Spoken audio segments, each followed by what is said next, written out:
Aujourd'hui ça va être l'anecdote du sac.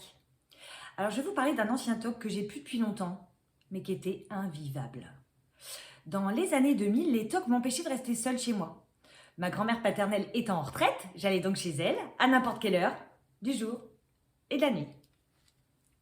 Coucou mamie, c'est moi. Bah oui, je vois bien Audrey que c'est toi là, parce qu'il est un peu 5 heures du matin. Bah oui, je sais, mais je t'ai déjà dit que j'aimais pas rester toute seule, mamie. Et elle me faisait rentrer chez elle sans poser de questions. Un autre jour, à une heure plus raisonnable, je vais la chercher pour aller nous promener en ville. Ce jour-là, ma sœur m'avait prêté un de ses sacs fétiches qu'elle m'avait demandé de lui ramener rapidement. Donc déjà, à l'époque, j'avais pas de sac à main parce que c'était trop compliqué pour moi à laver, donc je piquais régulièrement les affaires de ma petite sœur. Donc nous partons avec ma voiture, mamie et moi, et je prends la voie d'accélération pour m'insérer sur une route.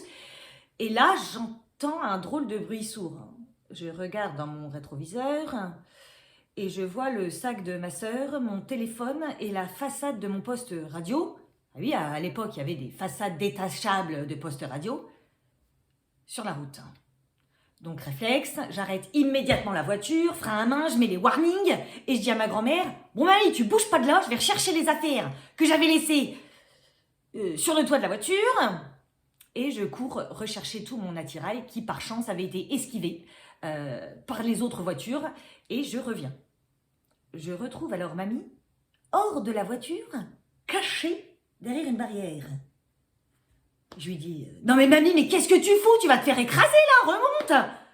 Bah oui, mais j'ai peur. T'as mis les feux qui clignotent, mais les voitures, elles passent trop vite près de moi. Bon, allez, c'est fini maintenant. Remonte, famille. Tout ça pour dire que le TOC, il s'en fout complètement de prendre des risques et m'a parfois poussé à faire des choses dangereuses. Et j'embarquais souvent ma pauvre mamie dans mes conneries. Je t'aime, mamie. Le combat continue.